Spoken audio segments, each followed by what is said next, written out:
A man is seen miraculously floating in the air, appearing as if he is meditating, within a state of Zen. He looks calm and relaxed, someone who cannot be bothered.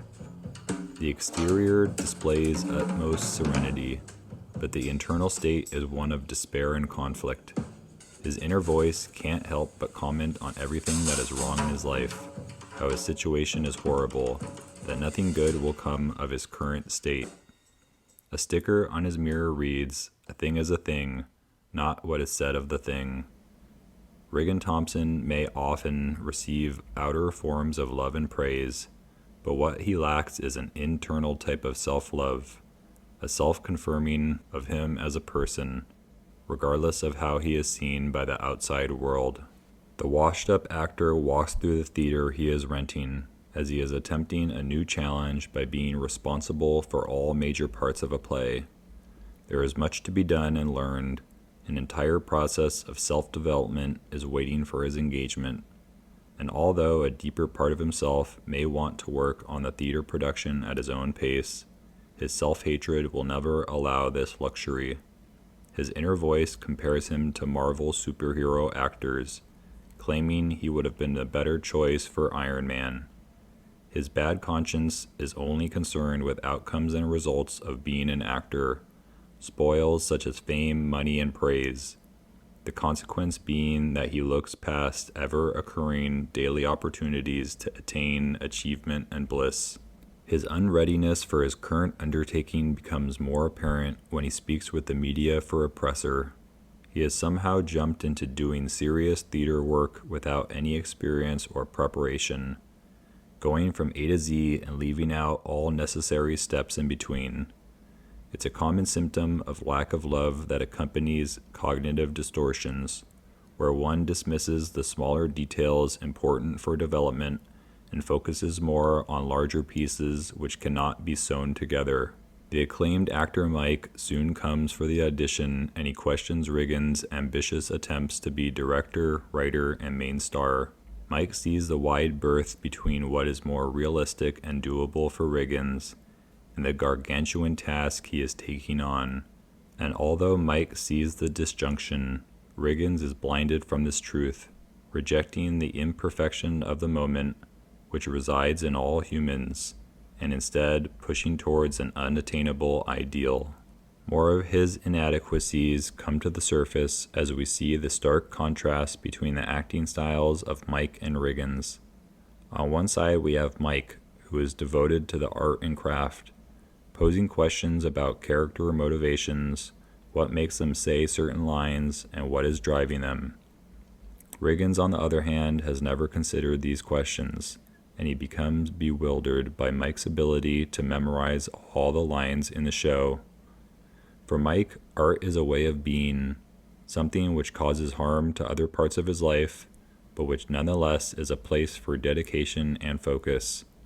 Riggan's cannot comprehend this level of craft, mainly due to unreasonable expectations of himself.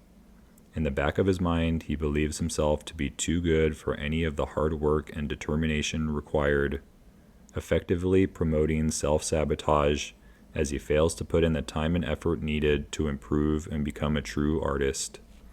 Not long after he speaks with his ex-wife Sylvia, it's easy to understand why they parted ways. She is brimming with the more grounded and centered confidence that Riggan's hopes to attain through meditation.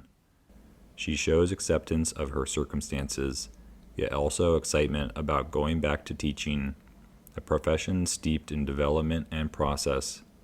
But Riggan's can barely focus his attention on her story and cuts her off to mention a need to refinance a beach house promised for his daughter.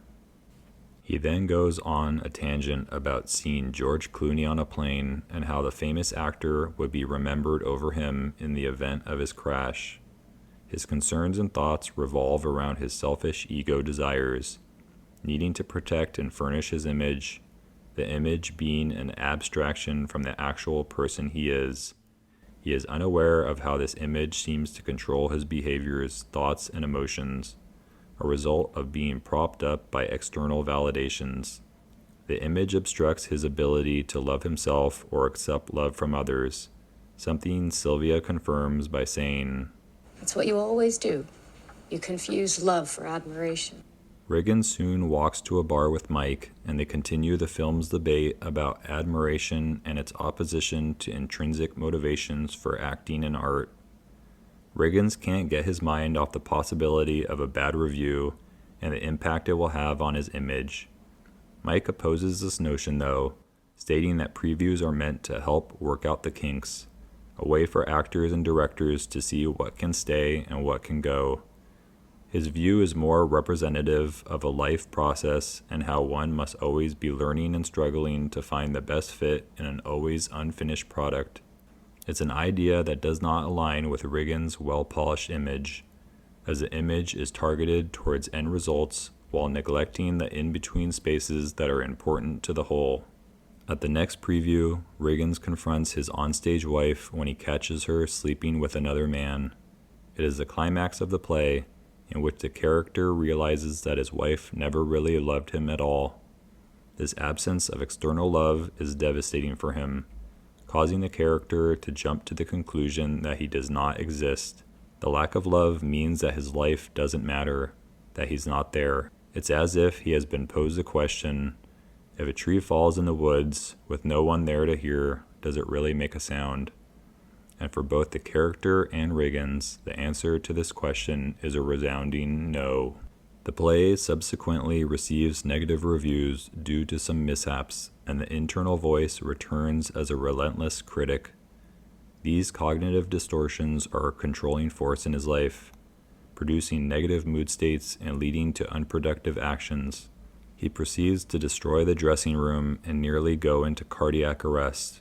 This inner critic is identified with his persona, the mask he literally and figuratively wore for much of his life. It is obsessed with the image, with the portrayal, making it nearly impossible to connect with deeper parts of himself. And although he tries so hard to maintain the image, the world is preparing to damage this idea that Riggins has constructed. As he is smoking a cigarette outside during the final rehearsal, he loses his robe and is figuratively and literally undressed. He is placed in a position in which he must respond to the moment, to do what is not rehearsed and polished, to act spontaneously. The moment forces him to work things out of necessity and see what happens. He ends up finding his way into the theater, finishing the scene half naked and without a gun. It's the type of artistic creation he has been searching for all along.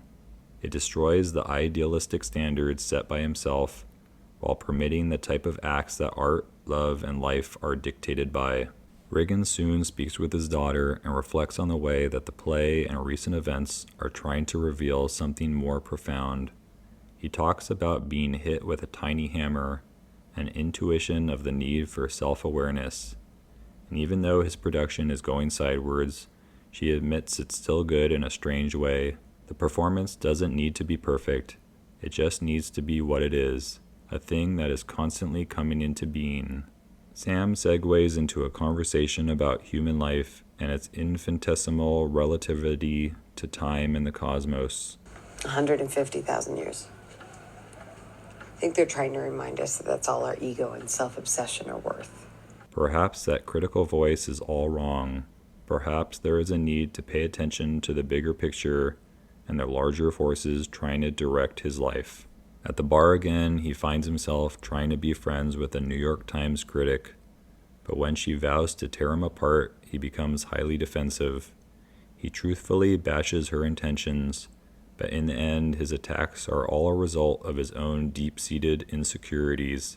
He needs to retaliate to make himself feel better and ease the pain that stems from the outside opinions. Since he can't love himself properly, he requires constant admiration as a way to support his fragile ego. After his rage, the real impact of the critic's words takes its toll, and he drowns himself in alcohol, another coping mechanism to deal with his self-loathing. He is realizing he won't be redeemed by the outer world, and without an internal redemption possible, all is currently lost. At his ultimate lowest point, the voice ceases to be a thing in his head and is instead personified, following him as he wakes from a hangover. The bird tells him how great he is and how he is better than everyone else, pumping him up and inflating his ego in his time of need. It's a dangerous way that we judge ourselves as better than others when we have recently been deflated to a small size. And although it helps to cope and deal with the pain, it's only a temporary relief, as it never allows the individual to be more realistic about what to work on and develop in their life. If one believes they are a god, they have no reason to work on their shortcomings like a real human being. It's easier to be in denial of our situation and ruminate about why we're great and why others are scum. But something changes for Riggan in his time of desperation, and during the intermission of opening night, his ex-wife comes to visit. He has somehow become more grounded and more in touch with himself, ultimately confessing to his ex that he has a voice which talks to him. He is doing his best to be honest and vulnerable, opening his heart up to another and himself. She tries talking about how much money people have paid to enter the show, thinking he wants to hear this good news about the success.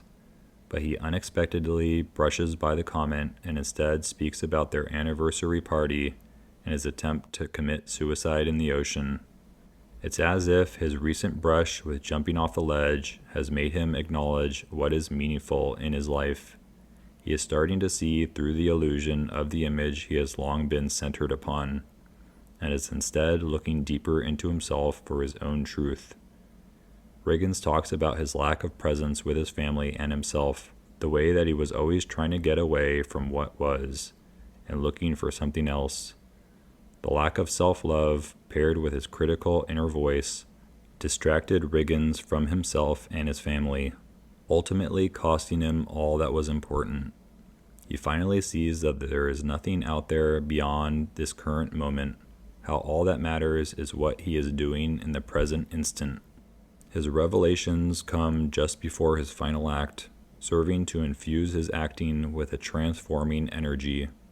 His lines are more natural and flowing. His attitude comes with conviction and dedication. The scene has become great in response to his inner reflections. It is true art in that the play has become a byproduct of his dynamic life processes, establishing a seemingly indistinguishable synergy. He has come to truly identify with the individual's plight and the emotional resonance it exudes. He has become more fully himself, leading to the ability to make the character more convincing and captivating. Ultimately, the scene and the play come to an end when he attempts to end his life, but he only shoots off his nose, an appropriate sacrifice as he obliterates the central feature of his image-focused face. And although it is a drastic measure, his choice seems to have been associated with his recent inner revelations. It's another attempt at authenticity and truth, something real to his person, regardless of how extreme the act. It's as if he is making decisions that have absolutely nothing to do with admiration and approval, taking a giant leap to free himself from the constraints of his self-critical ego. As he is recovering from his wounds, his daughter comes to see him, and they are more accepting of each other, both being permissive for the present moment to be what it is. He proceeds to view his mangled face in the mirror without shying away, while the inner voice sits in the corner speechless. The voice has been squashed. The hungry ego has been put in its place so that it can no longer cause suffering to his deeper self. He stares out the hospital window, and the world looks glorious and beautiful. He is longing to get out there and be a part of it all, desiring to be free like the real birds, to soar above and away from the crowds. He climbs out the window and lifts off, floating over the despair of the city-dwelling egos. He has been released from what has long held him down, finally accepting and loving himself for the flawed human being that he has always been. This has been The Psychology of Birdman. Please watch my other videos on other TV and film characters if you enjoyed this one. Thank you for watching.